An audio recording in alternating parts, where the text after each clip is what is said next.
My name is Cain, and this is my story. What do you know about curses? I know the pain and anguish it brings, for I am a cursed man. My father, Adam, was the first man created by the Lord. My mother, Eve, came second. Together they lived in the Garden of Eden. Because of the serpent's deceit, my mother disobeyed the Lord, and my father followed to do the same. This brought about the first judgment. My father, my mother, and the serpent were put under a curse. Mother was sentenced to suffering in childbirth, and she would be subject to her husband. Father was sentenced to earn his livelihood from a ground cursed with thorns and thistles. It would mean toil and sweat. Then, at the end of life, he would return to dust. Sin had consequences. The work of the ground itself is not a curse. It is more often a blessing. It is the sorrow, toil, frustration, perspiration, and weariness connected with work that is the curse. The Lord even placed a cherub to prevent them from the tree of life. Our lives are limited. You will not find eternity here. After this ordeal, my mother gave birth to her sons. First was me, the first of your kind, the first man born of a woman, the first man born in pain. My mother gave me my name, Cain. It means I've got him. But they had no idea who they had. They had no idea what was to happen. My mother most likely believed that I was the seed God had promised, the deliverer who would come from her after God cursed the serpent. Mother might have believed that she was holding in her arms the Messiah, the one who would save the entire world.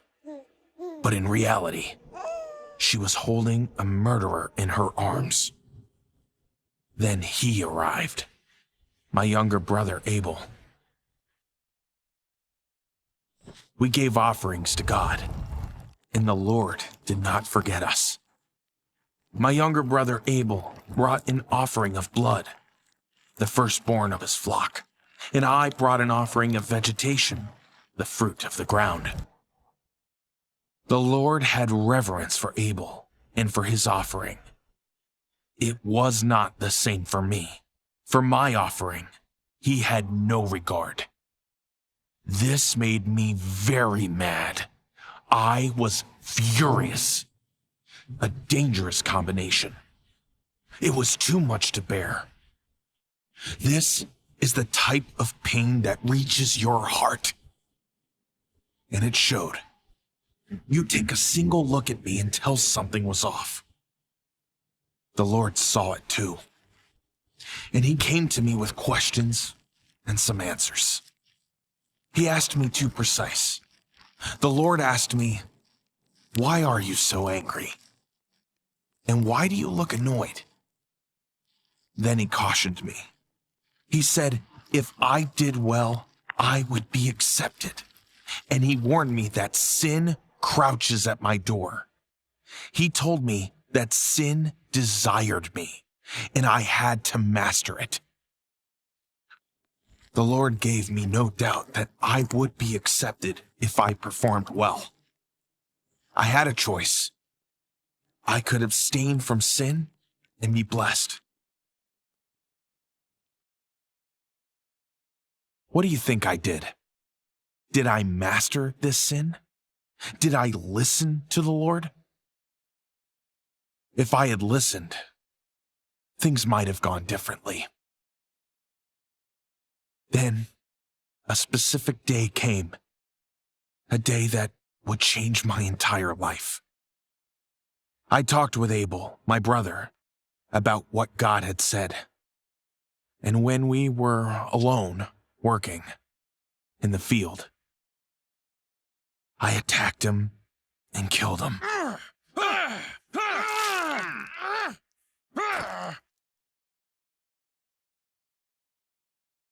Sin is no longer at the door. It is now clear for anyone to see. His blood spilled, and the earth swallowed his blood. I had committed murder and disregarded the Lord's way. Then the Lord came to me again and asked me. He did not judge me immediately. First, he questioned me. He said, "Where is Abel, your brother?" I lied and said, "I do not know. Am I my brother's keeper?" My attempt to deceive God was completely fruitless. Maybe he asked me because he wanted to allow me to confess and start doing right after wrong. I had slayed his brother because I was jealous of his success. I had suffered no harm at all at the hands of Abel. My murderous rage, motivated purely by jealousy. Then God's curse came upon me. The Lord said, "What have you done?" He said the voice of my brother's innocent blood cried out to him from the ground for justice. And now I was cursed from the ground, which had opened its mouth to receive my brother's shed blood. Now, when you cultivate the ground, it would no longer yield its strength. It will resist producing good crops for me. Now I will be a fugitive and a vagabond. I will roam aimlessly on the earth, in perpetual exile without a home, a degraded outcast. My mother had lost 2 sons that day.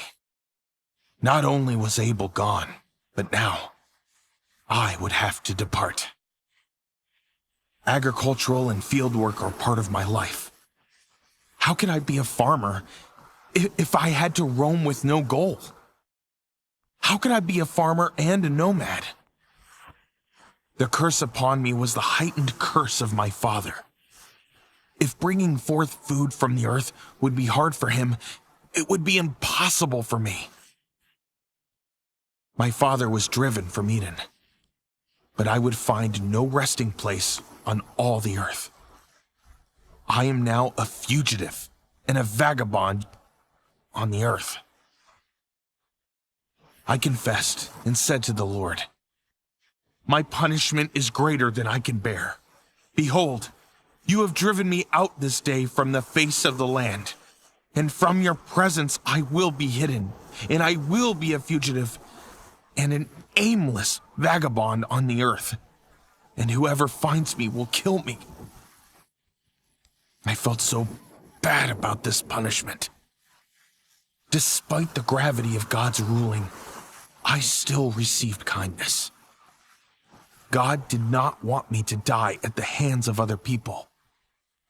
The Lord said to me, "Therefore, whoever kills me, a 7-fold vengeance, that is, punishment 7 times worse, shall be taken on him by me."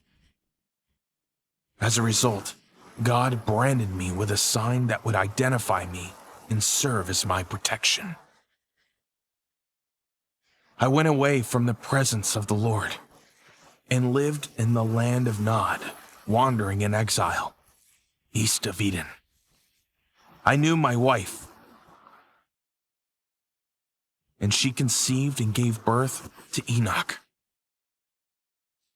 After this, I built a city and named it Enoch, after my son's name, not after the name of God. God Almighty had pronounced a curse on my father and me. I was birthed in sin. Now I was cursed, not by a man, but by the Lord. My work, my purpose, was cursed. Is there no one to take this away from me? Sin knocked at my door, and I made the error of letting it in.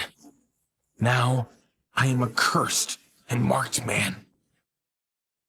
I was warned, but I never listened. I turned my way.